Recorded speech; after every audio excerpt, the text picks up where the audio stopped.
A quick content warning, this episode contains audio from the live shooting.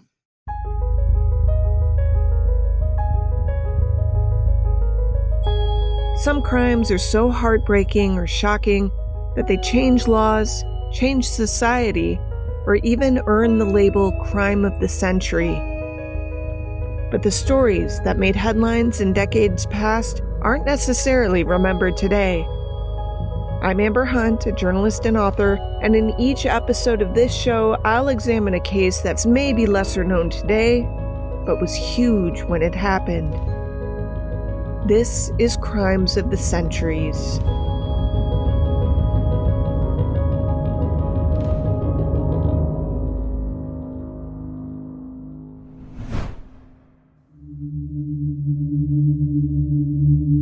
Charles Whitman called his wife's boss early that morning to say she wasn't well and wouldn't be coming in. He then typed some letters to his relatives and stacked them nicely on his dining room table.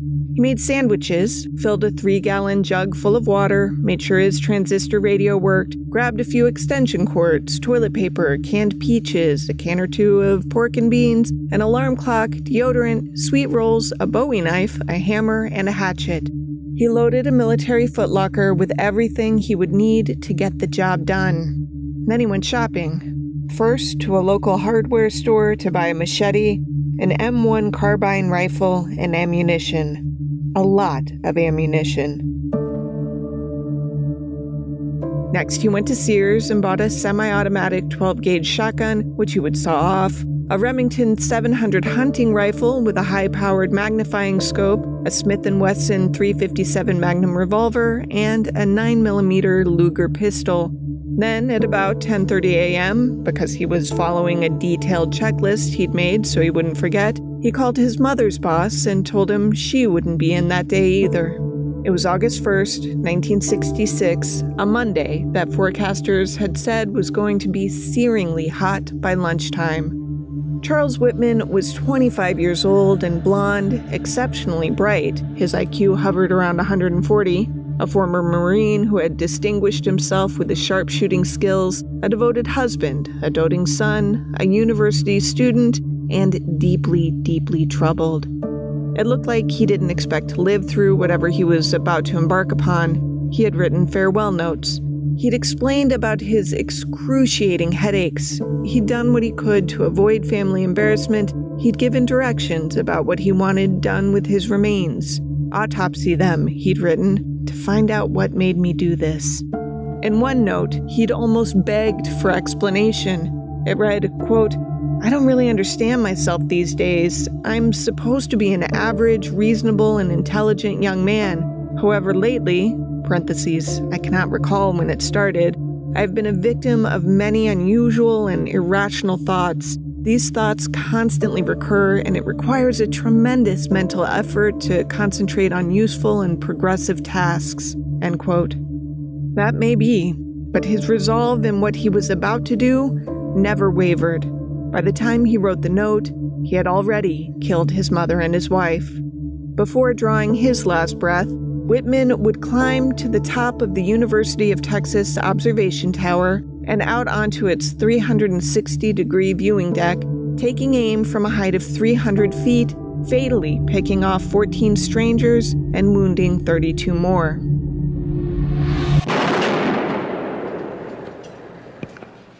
The spree would last 96 minutes. The first to die was an almost full-term baby, shot long distance while still in his mother's womb. She would live. But Whitman, well, he would live on too. Seamus McGraw, in his book The Tall Tower, sees it this way. We are in the grips of a 50-plus year-long atrocity that did indeed begin on August 1st, 1966, when an Eagle Scout and Marine climbed to the top of the tower at the University of Texas and unleashed what has become an unrelenting period of mass public shootings. I think it's a measure of how damaged we've become, that we have to define these atrocities by 4 or more deaths. McGraw and others have called Whitman America's first mass shooter. That day would be the first time that a mass killing was carried live as it unfolded on the radio. It was the first mass killing that unfolded without a practiced law enforcement response. It was also the first mass killing where, because of its length and its locale, maybe 24 civilians brought their deer rifles from their homes or their cars or their trucks, aimed them at the invisible man shooting from the tower, and shot back.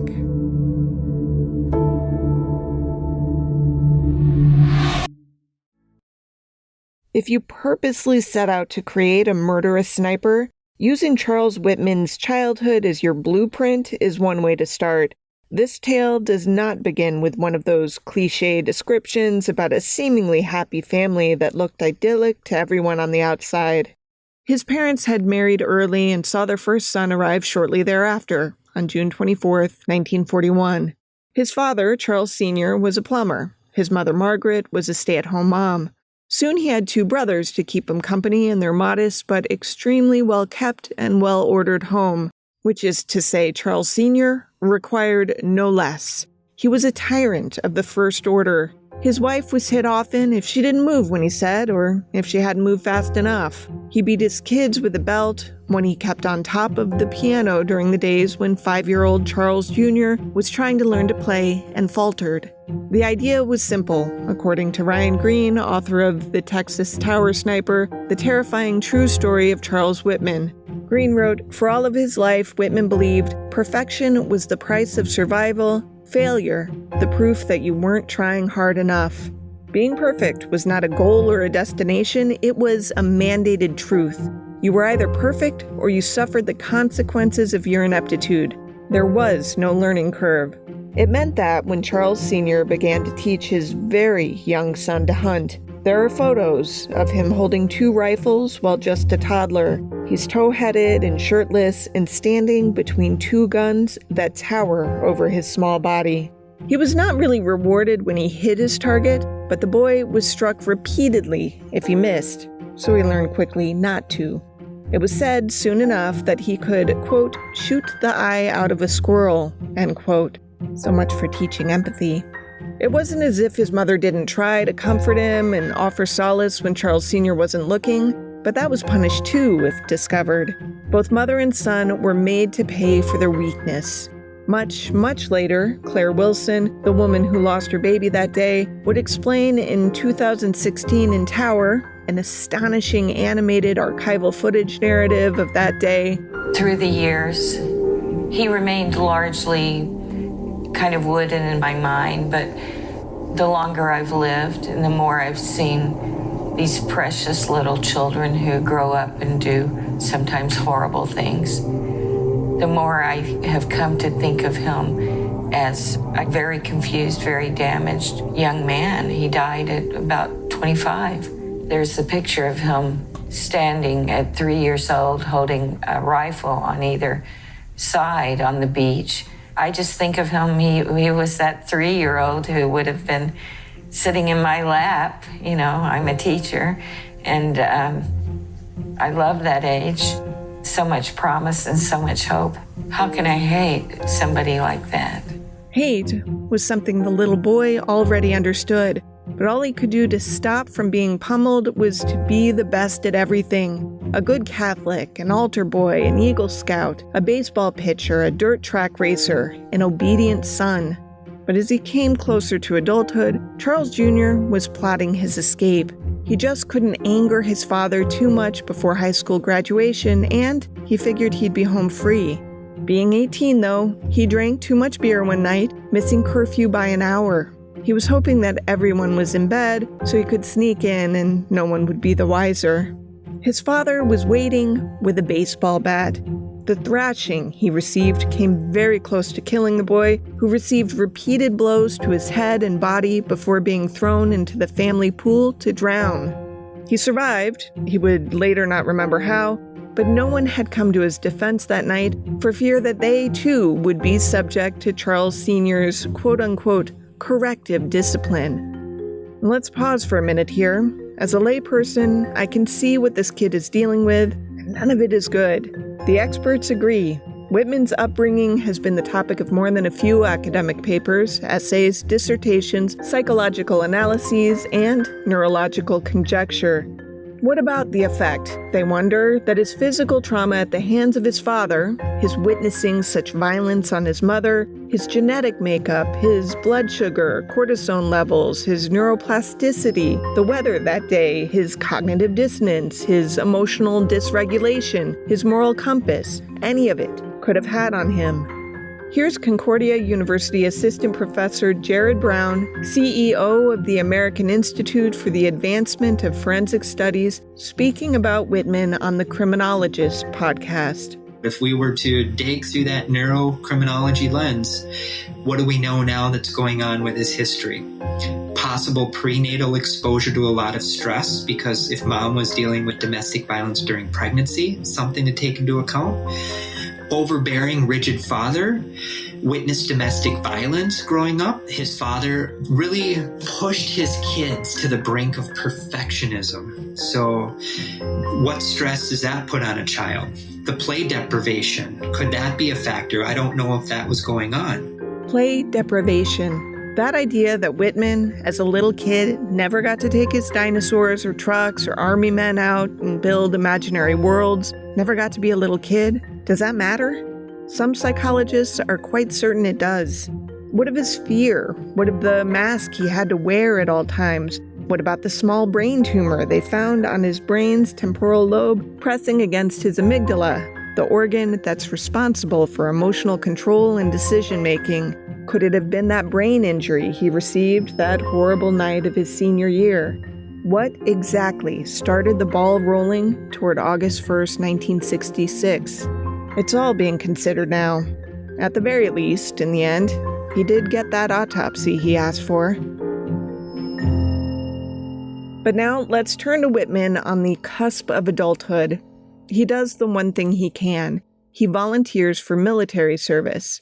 In July 1959, he kissed his mother goodbye and left for the Marines, where he seemed, as he had always seemed to be, a shy, gentle kid who could unerringly shoot the heart and face out of any paper target at almost any distance better than anyone in recent memory. That made him officer material, the military decided, which also meant he needed a college degree. So they sent him to the University of Texas to get a mechanical engineering degree, and then they figured they could bring him back to the Corps and he'd help fight whatever war was on tap. Vietnam, after all, was beginning to heat up. These days, the University of Texas is in Austin, a town whose motto is keeping Austin weird. It was then, as now, a fun place to live. It's the state capital and honky-tonk heaven situated around a first-class institution of higher learning. In 1966, the town had a population of 185,000. The school was home to 50,000 of them. Charles Whitman studied hard and played little. If you don't count the time, he and some buds brought a deer carcass into the dorm shower and began to process it for meat. He met a really nice girl named Kathy and, in short order, married her. They were happy. They had friends. He had part-time jobs. He was a scout leader. His grades slid. 6 months after he and Kathy wed, the Marine Corps demanded Whitman return to them because he was not maintaining the C average necessary to stay in school at their expense. In other words, he had failed.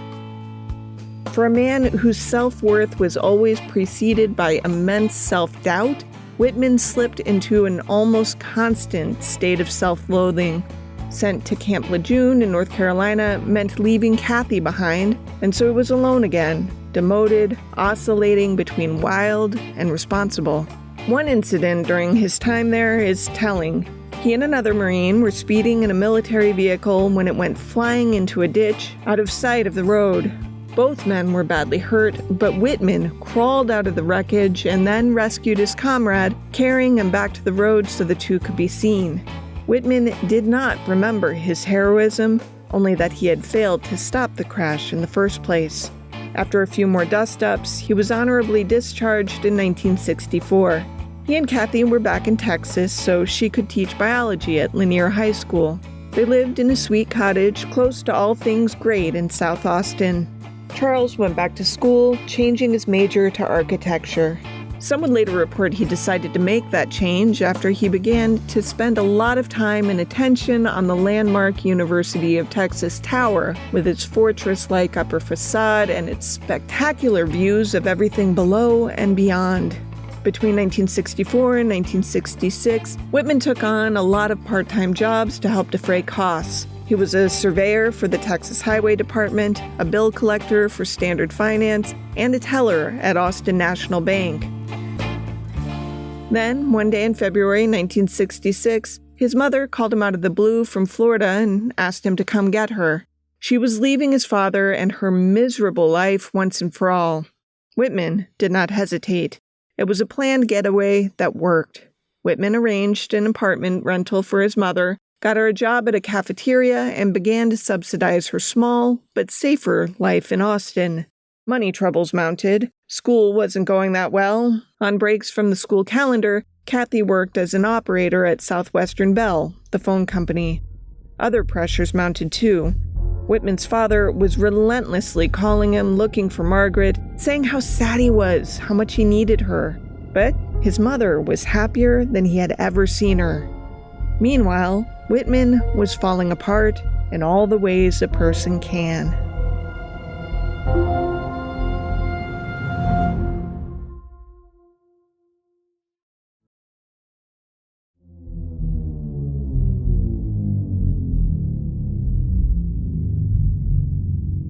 Of course, there is no excuse for what Charles Whitman did, no abuse in his childhood that justifies the pain he unleashed, the lives he cut short.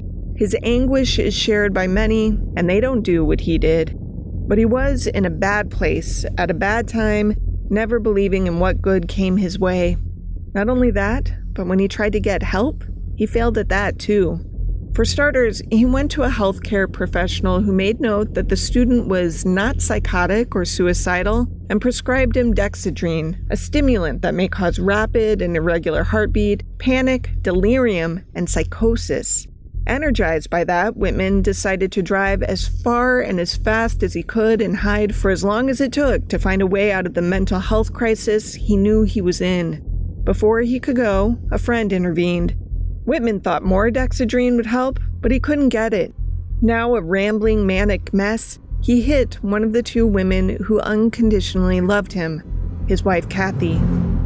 You can imagine how this made him feel. He had become the thing he hated most, his father. He begged forgiveness. It was the stress, he said. The stress and now the headaches that were ravaging him too, he said. He could fix this. He would organize. He would type out rules for living. He would build a framework for succeeding in his marriage, in his school life, in his relationships. He made lists, explained writer Ryan Green, that were there to remind him to do better. Things like control your anger, smile, stop cursing, don't nag, improve your vocabulary, control your passion, be gentle. The writing, the scribbling of notes to himself, amped up. So much so that had he gotten help, doctors would have seen the symptomology and called it hypergraphia, or the compulsion to write. Think of it as the opposite of writer's block. Great and greatly prolific writers like Byron, Dante, Dostoevsky, Poe, and Tennyson may have had it, which can make it sound like an asset, but let's be clear, it is not. It can actually be associated with frontal lobe epilepsy. So it's clear that Whitman knew in March of 1966 that something bad was happening here. He arranged to see a campus psychiatrist who diagnosed an abundance of stress, money, school, parents' divorce, father's persistence, mother's neediness, and prescribed him Valium. Then Whitman hit Kathy again. Whether what happened next is a psychotic break or a reasoned choice is anyone's guess. Late on July 31st, 1966, Charles Whitman went to his mother's apartment, stabbed and shot her to death while she was in her bedroom in her dressing gown. Then he drove home and killed his wife while she slept. He finished his letters to his brothers, to the world, and started packing. He dressed like a janitor to allay suspicion about a guy using a dolly to carry a trunk up the elevator onto the observation deck. A receptionist was located just as he got off the elevator, around 11:30 or so. She was shot and killed. Then came some people climbing up the stairs to take in the sights. 3 of them were gunned down. Whitman barricaded the entrances to the observation deck. Claire Wilson and Tom Ekman walked out of the student union and into the brightness of that August day. Claire, 8 months pregnant, and Tom, her boyfriend, laughed as they argued about her nutritional intake that day.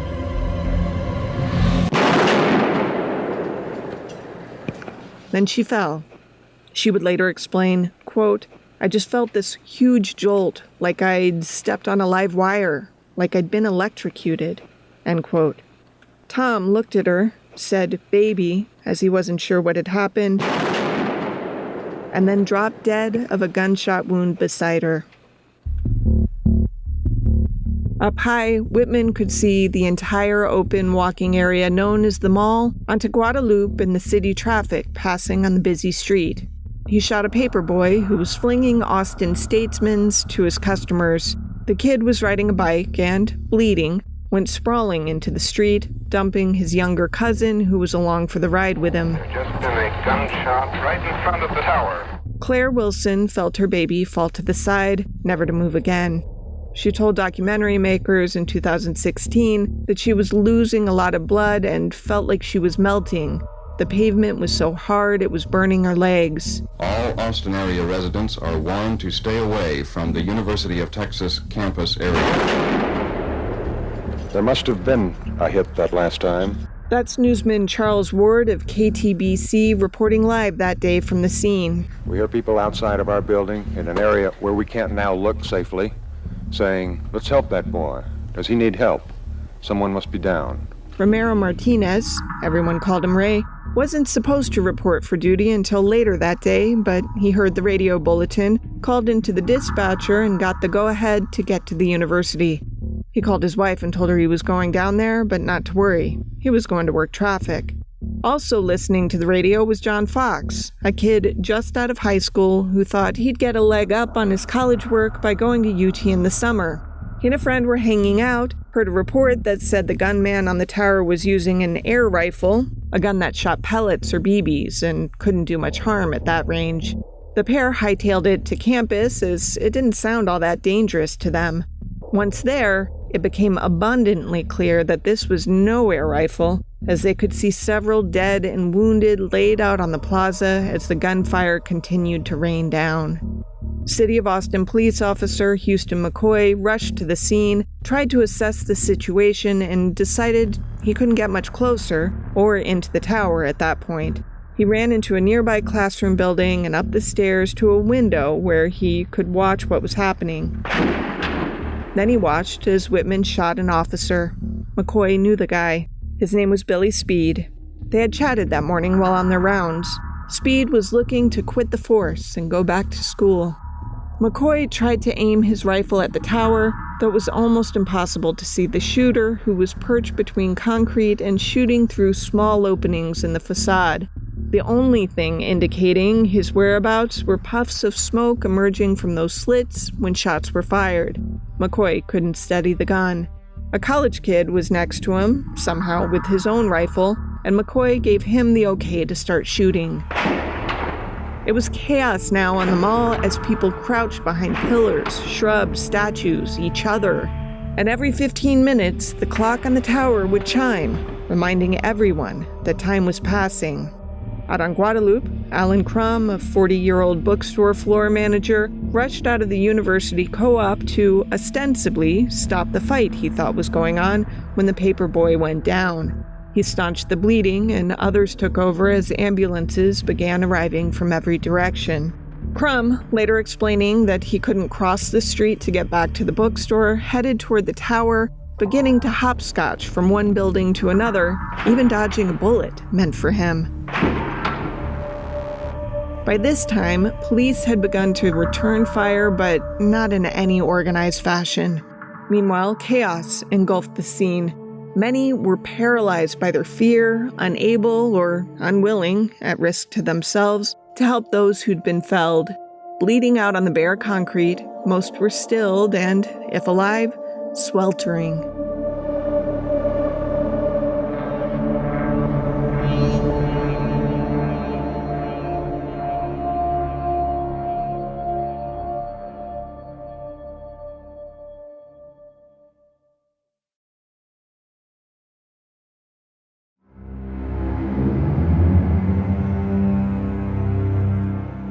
Still, no one seemed to be able to get to Claire Wilson or Tom Ekman, though almost everyone knew a pregnant woman was out there, occasionally moving, visibly bleeding.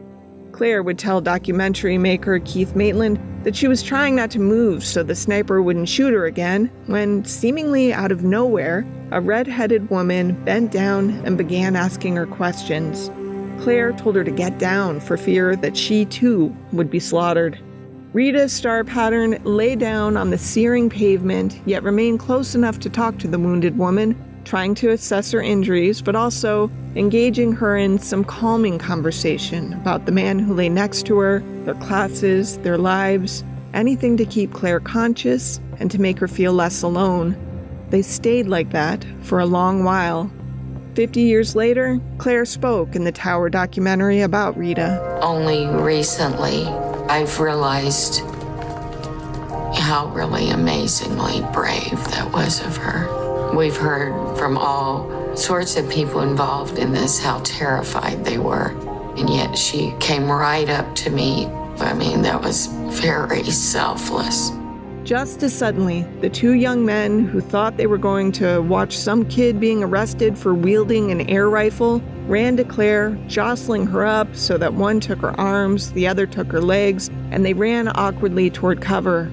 Others, of course, watched and helped a bit when it looked like the shooter couldn't see them. But those boys knew that the guy with the gun could see them, and they did it anyway.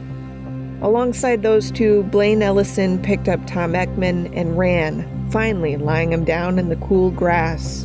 One of those who is out of breath now after running out onto the mall rescuing those who've been shot is Brian Ellison of Austin, who's been in Vietnam and has been back for 2 years. Brian, how many have you gone out to rescue? Today, 2. What did you have to do? Run hard and keep low. Sometime, it's unclear really when, the people down below began returning fire. It appeared as if students, professors, bystanders had run home or to their vehicles to retrieve hunting rifles and return to the scene to do their best to stop this. Call that vigilante justice, if you will, but it did slow Whitman's onslaught some. He'd been at this now for more than an hour. While Whitman continued to pick out his targets, officers Martinez and McCoy and the bookstore guy Crum each independently found their way to the tower without being hit. Martinez had found Mike Gabor, a member of the family that had been ambushed in the stairwell on the way to see the sights from the tower. He was slumped in a corner, surrounded by his dead brother, father, and aunt. His mother lay wounded a few feet away. "How many?" asked Martinez. "1," Gabor replied. Crum asked Martinez if he was going to confront the shooter. He said he was. "Then you'd better deputize me because I'm going with you," he said. "Consider yourself deputized," said Martinez, who added much later, "There was no time to think about fear. Now, I'd be a fool or I'd be a liar if I would say I was not scared. I was scared, but you put that behind you." Surmounting the barricaded door to the deck, the men took up positions. McCoy joined them, handing Martinez a rifle, who was relieved as all he had had with him was his service revolver. McCoy was also scared, he'd later say, but, quote, "I wasn't going to allow anyone to make me dead," end quote. It all happened pretty quick. Crum accidentally fired a round which hit the wall behind McCoy, which sounds bad, but it was enough of a noise to distract Whitman, who turned just as Martinez stepped out and emptied his gun into the sniper. There was a little confusion after that. Crum raised his white handkerchief above the wall to tell those below to stop firing. He was identified on the radio as the gunman, but only briefly, when the message became clear. The sniper is dead. The firing has now stopped, and the time is 1:20. Then, slowly, hundreds, even thousands of people began to fill the plaza below. No one spoke. Ray Martinez left as quietly as he had come. Claire Wilson spent 7 weeks in intensive care. She and Rita Star Pattern saw each other once during that time, and never again. Houston McCoy, for all his heroism, never forgave himself for not going in faster. He explained to the Tower documentarians that it was his fault Officer Billy Speed died. Should have, could have, should have, could have, but didn't. The university was closed the following day, but resumed classes on Wednesday, August 3rd. No crisis counselors were made available to those who had been hurt or who had witnessed the violence. It was a different time then. Gary Laverne, now a retired director of admissions research and policy analysis at the University of Texas at Austin, has written extensively about the tower sniper. He has repeatedly noted that, prior to the massacre, very few college campuses had their own security. Fewer had their own police force. August 1st, 1966, rapidly changed that. Laverne also maintains that the hours-long police communication issues experienced that day also were responsible for the widespread creation of SWAT teams, or those trained extensively in the rapid tactical deployment and armed response in the case of imminent tragedy. Charles Whitman killed 16 people that day, with David Gunby, one of the initially wounded, dying in 2001 because of kidney damage he sustained when he was shot. 31 were wounded that day.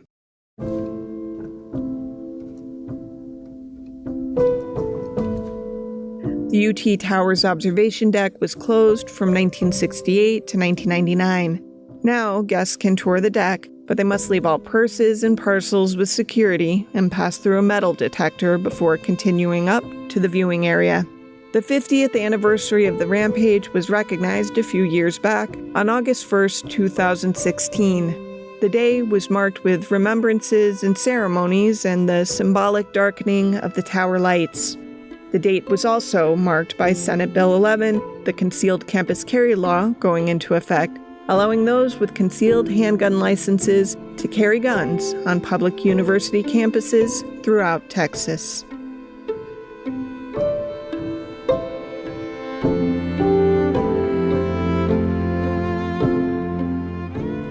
To research this story, journalist Amy Wilson read The Reckoning, Texas Monthly Magazine, April 2016, Gary Laverne's The Sniper in the Tower, and Ryan Green's The Texas Tower Sniper. She first saw Tower, the 2016 documentary by Keith Maitland at South by Southwest, and has shared it with colleagues and students many times since. She also found original news footage from that day in various places on the web.